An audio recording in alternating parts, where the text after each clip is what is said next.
দক্ষিণ আফ্রিকার বিপক্ষে এটা শুধু হার নয়, এই হার সেমিফাইনালের দৌড় থেকে ভারতকে বের করে দিয়েছে। দক্ষিণ আফ্রিকা যে কাণ্ড ঘটিয়েছে সেটা কোনোভাবেই হজম করতে পারছে না ভারত।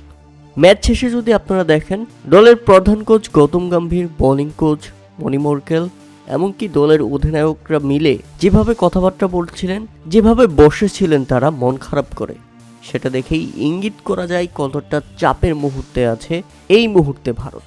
কেননা আপনারা যদি পয়েন্ট টেবিলের দিকে তাকান তাহলে দেখবেন -3.80, আর এত বড় মাইনাস পয়েন্ট এখন ইঙ্গিত দিচ্ছে সুপার 8-এর প্রথম ম্যাচেই ভারতকে টুর্নামেন্ট থেকে বের করে দিল দক্ষিণ আফ্রিকা।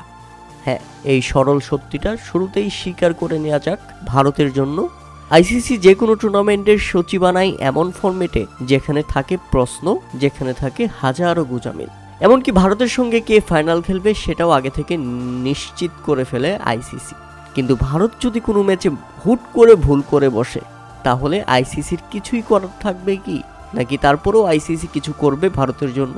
এমনটা হলে ভারতকে নিয়ে 3 দলের ফাইনাল অনুষ্ঠিত করতে হবে।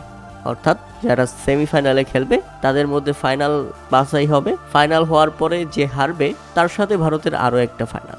এমনটা হলে আপনি আমি নিশ্চয়ই অবাক হব না। বিশ্ব টুর্নামেন্টগুলোতে ভারতকে জামাই আদর করে আইসিসি। ভারতকে মাঠে মাঠে ঘুরে খেলতে হয় না, দেশের বাইরে গেলে রাখা হয় সবচেয়ে ভালো হোটেলে। ঘরের মাঠে ফ্ল্যাট লাইটের আলোয় অনুশীলন করতে পারে প্রতিদিন, যেখানে প্রতিপক্ষ একবেলাও সুযোগ পায় না অনুশীলন করার। ভারতের দর্শকদের কথা মাথায় রেখে খেলার টাইম ঠিক করা হয়, কোন ম্যাচ কখন হবে। এত সুবিধা পেয়েও ভারত আইসিসির মন মতোই খেলেছে লাস্ট কয়েকটা টুর্নামেন্ট। 2023 বিশ্বকাপ, 2024 টি-20 বিশ্বকাপ, 2025 চ্যাম্পিয়ন্স ট্রফির ফাইনাল, সেখানে ভারতই ছিল। যা দেখে জয় সার সঙ্গে সঙ্গে খুশিতে লাফিয়ে উঠেছিল আরও কয়েকজন। সংযোগ গুপ্ত ভদ্রলোকের পরিচয় জিও স্টারের সিও ছিলেন, গত বছর হয়েছেন আইসিসি সিও। এই ট্রানজেকশনটাকে বলতে পারেন প্রতীকী।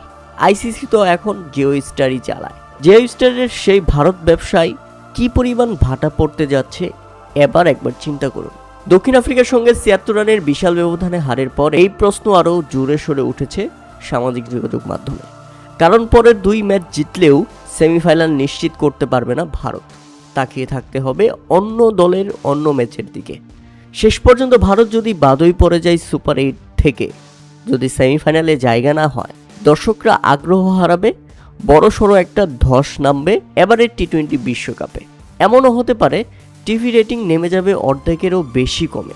যে তুমুল লাভের আশায় আইসিসির সঙ্গে $3 বিলিয়ন চুক্তি হয়েছিল জিও স্টারের, তার কাছাকাছি হচ্ছে না ভারত যদি সেমিফাইনাল বা ফাইনাল খেলতে না পারে।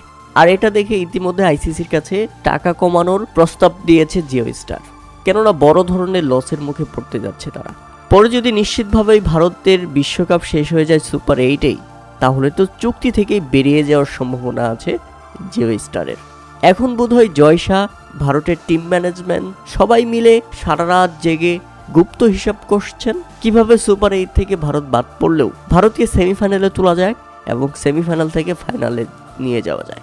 এমনও হতে পারে এবারের বিশ্বকাপে ফাইনাল হতে যাচ্ছে 3 দল মিলে। প্রিয় দর্শক, এটা মজার ছলেই বলেছিলাম, তবে এই ব্যাপারে আপনাদের মতামত অবশ্যই আমাদের কমেন্ট করে জানাবেন।